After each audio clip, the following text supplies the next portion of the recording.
Nous allons donc dans cette partie ajouter les infos utilisateurs.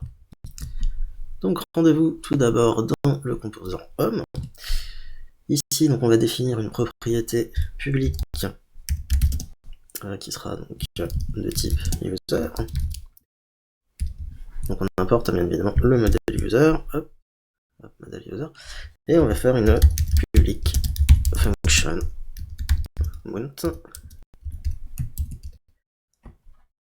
Et dans cette fonction, on va faire this user est égal à out user, tout simplement. Alors ensuite, on va se rendre dans la vue home et on va aller donc à ce niveau-là. On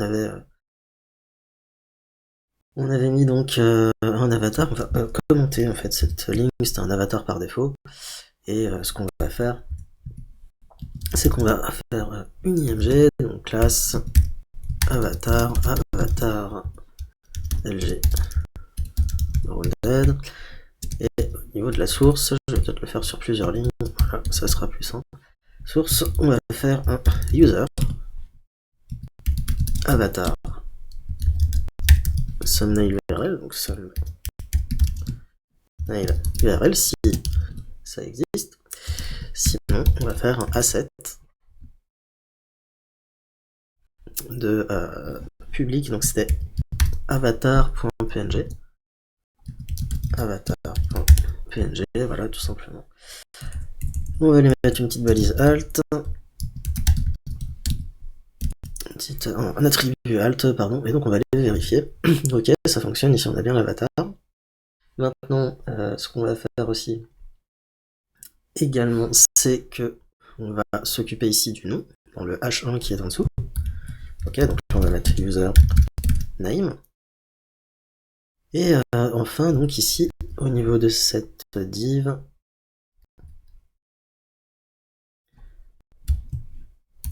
on va mettre la description donc, de l'utilisateur, donc user description. On y va, effectivement, ici. On a la description de l'utilisateur. On peut ensuite ici mettre qu'il est membre depuis le, ouais. Hop, et on va faire un user created at format day month hier l'année sur 4 chiffres. Ok, voyons voir ce que ça donne. Effectivement, voilà, j'ai écrit ici membre depuis le 7 mars 2024, effectivement.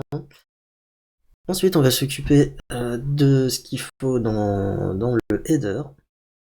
Donc, je vais rouvrir ici le composant header avec la vue qui va avec. Dans le composant header, ce que je vais définir, c'est une propriété publique user. Ok, ensuite je vais faire une public function mount. Et je vais faire un this user est égal à out user. Sinon, on annule si l'utilisateur n'est pas connecté. Voilà. Ensuite, on va se rendre dans le composant de vue header. Je vais aller rechercher classe avatar. Donc, avatar. Voilà, donc là j'ai une span. Cette span, je vais la commenter. Ok. Et ici, je vais faire donc une image. Alors img classe avatar me-2 et l'attribut source. Je vais mettre this user avatar thumbnail URL. Sinon, si cette image n'existe pas, l'utilisateur n'a pas d'avatar, on va faire un asset de avatar.png. Voilà, tout simplement. Ok, je vais refermer ça, je vais le mettre sur plusieurs lignes peut-être. Tac. On va rajouter un attribut alt et on va mettre avatar. Par exemple, Voilà, donc on peut aller voir ce que ça donne. Effectivement, voilà, j'ai bien ici l'utilisateur. Je vais peut-être éventuellement donc aussi ici à cet endroit-là mettre son nom, quoi, donc le nom de l'utilisateur connecté. Donc this user name. Voilà. Et ensuite, une dernière chose, donc ça c'est l'utilisateur lorsqu'il est connecté. Donc on va se rendre ici là en dessous du bouton. On a une div ici qui a cette classe là. Et en fait, ce qu'on va faire, c'est ici on va faire un out, out. Hop, je vais réduire donc ces divs là. Ici je vais faire un end out. Okay. Et ensuite guest. Donc si l'utilisateur n'est pas connecté. Alors parce que l'utilisateur, pour arriver à sa timeline ici, il devrait connecter, mais on pourrait aussi se rendre sur un profil utilisateur, et donc ce profil utilisateur, on n'aura pas l'obligation d'être connecté pour aller le consulter. Voilà, d'un autre utilisateur par exemple, n'importe quel profil en fait sera public avec uniquement les posts de l'utilisateur sur lequel on est, c'est-à-dire sur son profil.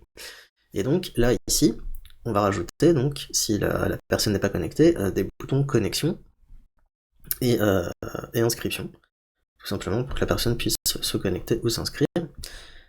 Et donc voilà ce qu'on va faire. Donc je vais faire une div class row.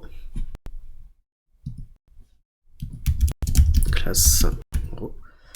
Ok, dedans je vais faire une div class call-md-6 offset-md3. Dedans je vais mettre une div .d flex. Dedans une autre div classe flex gros 1 M2 margin 2 j'ai mis en C2 hop ok et dedans je vais mettre un lien href donc, avec une route qui mène à login, donc vous vous en doutez c'est un lien pour aller se connecter. Je vais lui mettre une classe btn-outline outline Azure, non c'est outline primary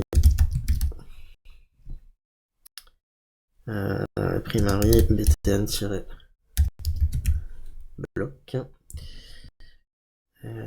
hop, et là je vais mettre ici donc connexion et je vais faire exactement la même div qu'ici pour aller s'inscrire, donc register, voilà, et ici donc inscription, tout simplement. Voilà, donc là ces boutons n'apparaissent pas, mais on verra tout à l'heure qu'ils vont apparaître lorsqu'on aura un utilisateur déconnecté qui ira consulter un profil par exemple. Voilà, donc pour cette partie c'est terminé, on va donc passer à la suite.